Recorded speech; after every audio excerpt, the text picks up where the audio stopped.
बिस्मिल्लाहिर्रहमानिर्रहीम, अस्सलाम वालेकुम। मैं शकील अनवर कमाल मईशत के बारे में कुछ बातें करते हैं आज। और जैसा कि आप जानते हैं, साल 2021 अपने इख्तिताम की तरफ रवां दवा है और इस आखिरी महीने साल के दिसंबर में हमें बहुत ज़्यादा माशी सरगर्मियां देखने में आ रही हैं। माशी मैदान में बड़ी खबरें आ रही हैं। जैसा कि आप जानते हैं, अभी पिछले ही महीने नवंबर की 19 तारीख को स्टेट बैंक ऑफ पाकिस्तान ने अपनी मॉनेटरी पॉलिसी कमेटी की मीटिंग की और उस मीटिंग में इंटरेस्ट रेट को 1.5% में इजाफा किया गया।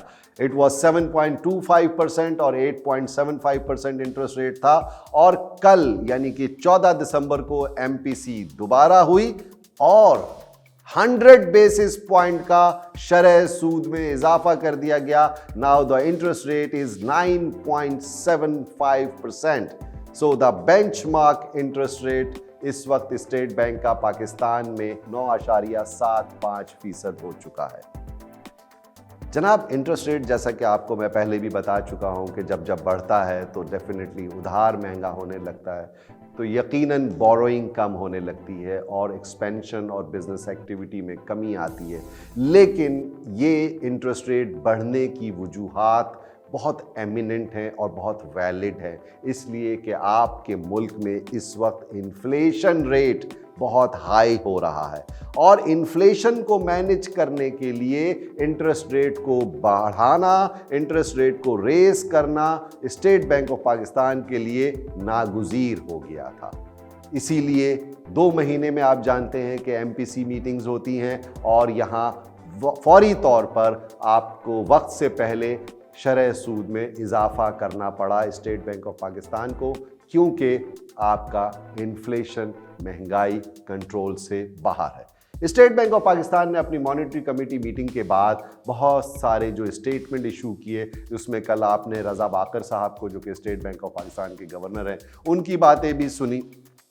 और वो इकॉनमी को इस वक्त जो ग्रोथ एक्सपेक्ट कर रहे हैं वो अगले आने वाले साल में तकरीबन 4 से 5% इकोनॉमिक ग्रोथ वो प्रिडिक्ट कर रहे हैं। अब इससे आपको इत्तफाक करना या ना इत्तफाक करना ये एक अलग बहस है। अभी हम ये देखते हैं कि इस वक्त माशी सूरत हाल है क्या और उसकी वजूहात क्या है। तो जनाब, इंटरेस्ट रेट तो बढ़ गया, 9.75% कर दिया स्टेट बैंक ने, क्योंकि 13% से ज़ायद इस वक्त आपके यहाँ शरह महंगाई है। इन्फ्लेशन इस वक्त 13% हाई है, बल्कि फूड इन्फ्लेशन के अंदर आपको ज़्यादा 17-18% तक देखने को मिल रही है।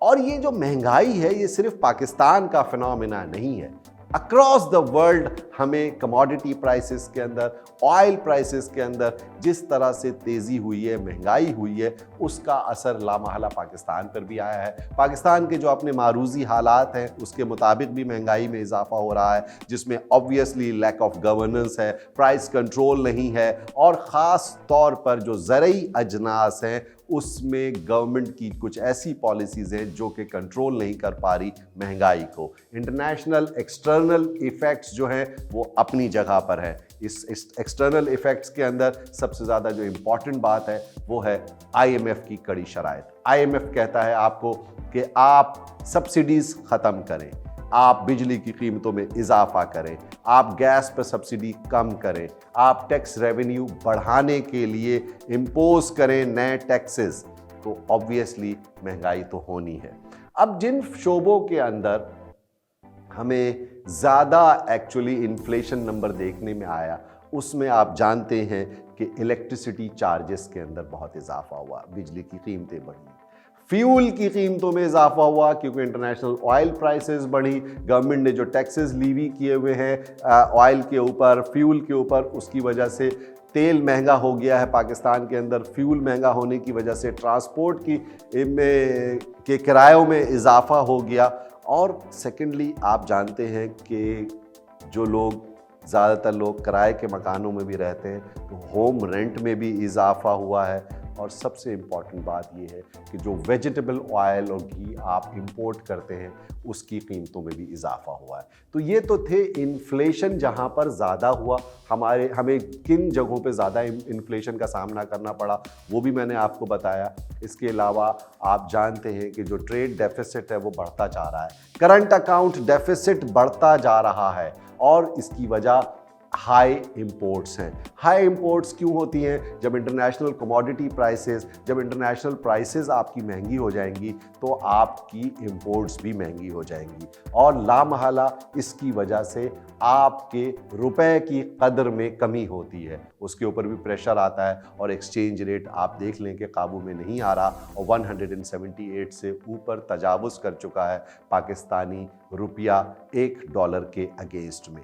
इस सारी सूरत हाल से हम ये अक़स करते हैं कि हमें महंगाई का सद्देबाब करने के लिए गवर्नमेंट को ऐसे मेजर्स लेने चाहिए जिससे प्राइस कंट्रोल करने के लिए, जिससे competition commission of Pakistan manipulation जो प्राइसेस में जो लोग इंडस्ट्री के लोग करते हैं या आड़ती करता है या होलसेलर करता है, उसको रोकने के लिए गवर्नमेंट को स्ट्रिंजेंट मेजर्स लेने चाहिए। तीसरी इम्पॉर्टेंट बात यह है कि जब मईशत में शरह सूद में इजाफा होता है तो आप यकीन करें कि उधार महंगा होता है और जब उधार महंगा होता है तो बोरोइंग्स कम होने लगती है। बोरोइंग्स कम होती है तो एक्सपेंशन कम होती है, बिजनेस की डेप्थ में कमी आ जाती है। लोग अपनी फैक्ट्रीज़ के अंदर, अपनी मैन्युफैक्चरिंग कंसर्न्स के अंदर आप जो एक्सपेंशन करना चाहते हैं वो रुक जाती है क्योंकि आपको लोन महंगा मिलता है। लेकिन यहाँ पर मसला एक और भी है और वो ये है कि गवर्नमेंट की बोरोइंग भी जो है अपनी इंतहा पर पहुंची हुई है। कैन यू इमेजिन कि पाकिस्तान के ऊपर कर्जों का बोझ कितना है? मतलब 50,000 अरब रुपए से जायद पाकिस्तान के ऊपर इस वक्त कर्जों का बोझ हुआ है। अब इस सूरत हाल में गवर्नमेंट जो बैंकों से बोरोइंग कर रही है, अभी लास्ट ऑक्शन के अंदर जो गवर्नमेंट बॉन्ड्स के अंदर और सिक्योरिटीज़ के अंदर जो बैंकों का ऑक्शन हुआ उसमें शरह सूद ऑलरेडी बहुत ज़्यादा बढ़ चुका था, जिसकी वजह से स्टेट बैंक को मैनेज करने के लिए फौरी तौर पर अपनी MPC monetary committee policy announce करनी पड़ी और 100 बेसिस पॉइंट मजीद इजाफा कर दिया गया। अब ये उम्मीद की जा रही है कि ये स्टेबल रहेगा, अगली मॉनेटरी पॉलिसी में भी 10% और इससे नीचे ही इंटरेस्ट रेट रहे शायद पाकिस्तान में। वो कि अभी भी बहुत सारे जो माशी माहिरीन हैं, बहुत सारे जो बैंकर्स हैं, वो ये एक्सपेक्ट कर रहे हैं कि शायद ये 11.5% तक चला जाए। अगर ये हो जाता है तो यकीनन ये भी एक अलार्मिंग सिचुएशन होगी क्योंकि बिजनेस एक्सपेंशन में मुश्किलात होंगी। लेकिन क्या करें, करंट अकाउंट डेफिसिट एक तरफ है, इन्फ्लेशन कंट्रोल नहीं हो रहा, तो जाहिर है हमें इंटरेस्ट रेट को इस लेवल पर लाना पड़ा और शायद आगे भी थोड़ा इजाफा इसमें मुमकिन हो। अब इस सूरत हाल से आपको मैंने जैसा महंगाई का हमने तज्जिया किया तो इंटरनेशनल कमोडिटी प्राइसेस भी बढ़ रही हैं। इंटरनेशनली दुनिया भर में हम इस वक्त रिकॉर्ड महंगाई का सामना करना पड़ रहा है। सिर्फ पाकिस्तान में नहीं, अमेरिका के अंदर 40 साल का रिकॉर्ड टूट गया। UK के अंदर आप जानते हैं कि बहुत ज़्यादा महंगाई हो गई है, इवन गैस की शॉर्टेज हो गई है और ऐसी जगहों पर गैस नहीं है जो कि आप जानते हैं कि it is a winter season in the world और इस वक्त गैस कितनी ज़रूरी है, जिसकी वजह से लोगों को अपना हीटिंग सिस्टम चलाने में आसानी होती है और वार्म रखने के लिए उनको गैस चाहिए। गैस की भी शॉर्टेज है। पाकिस्तान के अंदर भी आपको पता है कि गैस के ज़खायर कम हो रहे हैं, हर साल 10% के हिसाब से गैस के ज़खायर कम हो रहे हैं और गवर्नमेंट की एक मिनिस्ट्री से वज़ीर साहब वज़ीर मौसूफ फरमा रहे हैं कि हमें अपनी हैबिट्स को चेंज करना पड़ेगा।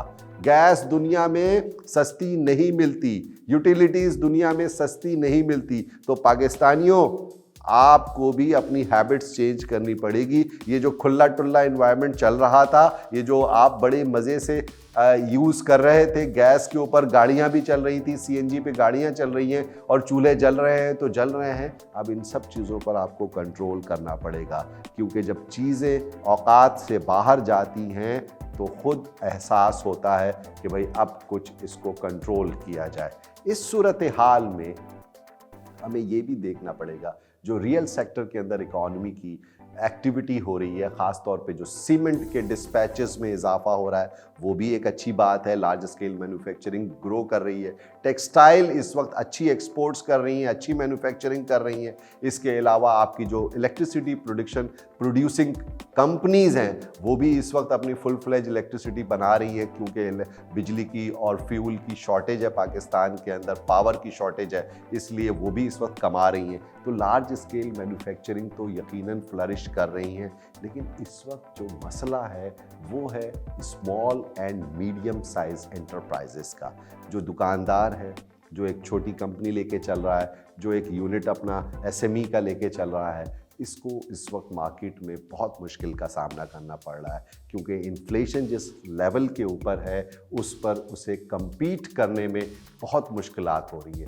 क्या कमाएगा, क्या बचाएगा? यूटिलिटी बिल्स देता रहेगा तो उसके पास कुछ बचेगा भी कि नहीं बचेगा।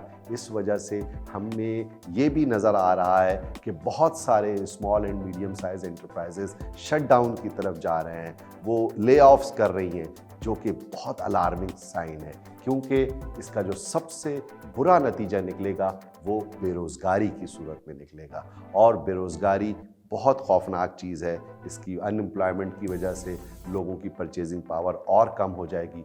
मुल्क के अंदर सोशल इश्यूज़ क्रिएट हो सकते हैं, आप जानते हैं क्राइम रेट में इजाफा हो सकता है। तो इन सब चीज़ों के लिए गवर्नमेंट को, माशी माहिरीन को सर जोड़ कर बैठना चाहिए कि पाकिस्तान में ख़ास तौर पर बीइंग एन एग्रीकल्चरल कंट्री, हमारे यहाँ जो ज़रई अजनास हैं उनकी कीमतों को कंट्रोल करने के लिए सर जोड़ना चाहिए, ताकि एक आम आदमी को अनाज प्रॉपर मैसर आ सके। दूसरी अहम बात, गवर्नमेंट अपनी तरफ से हेल्थ फैसिलिटेट करे, लोगों को तालीम की सहूलत दे, ताकि मईशत के अंदर जिन लोगों को इस हवाले से परेशानी है, जो बेसिक नेसेसिटीज़ हैं, यानी कि हेल्थ की, फूड की और आपके एजुकेशन की, वो तो उनको मिले।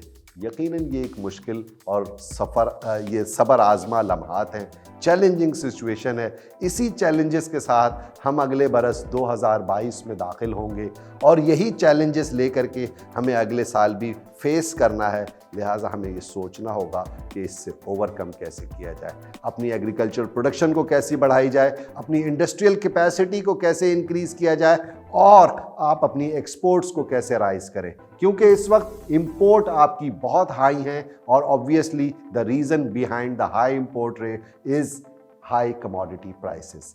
तो आपको अपनी इंपोर्ट्स को भी कर्ब करना है। गाड़ियों पर आपकी जो इंपोर्टेड कार्स हैं उन पर बैन लगा दिया। दीगर आपकी जो इंपोर्टेड मशीनरीज और गैजेट्स हैं, इलेक्ट्रॉनिक्स है, सिगरेट्स हैं और दीगर चीज़ें हैं जिनके ऊपर गवर्नमेंट ने ड्यूटीज़ बढ़ाई हैं। यकीनन ये एक सही स्टेप तो है, लेकिन पाकिस्तान को अपनी प्रोडक्टिविटी, अपनी एक्सपोर्ट्स को बढ़ाने पर भी बहुत ज़्यादा फिक्रमंद भी होना चाहिए और अमली इक़दामात करने होंगे। आप सबका बहुत बहुत शुक्रिया।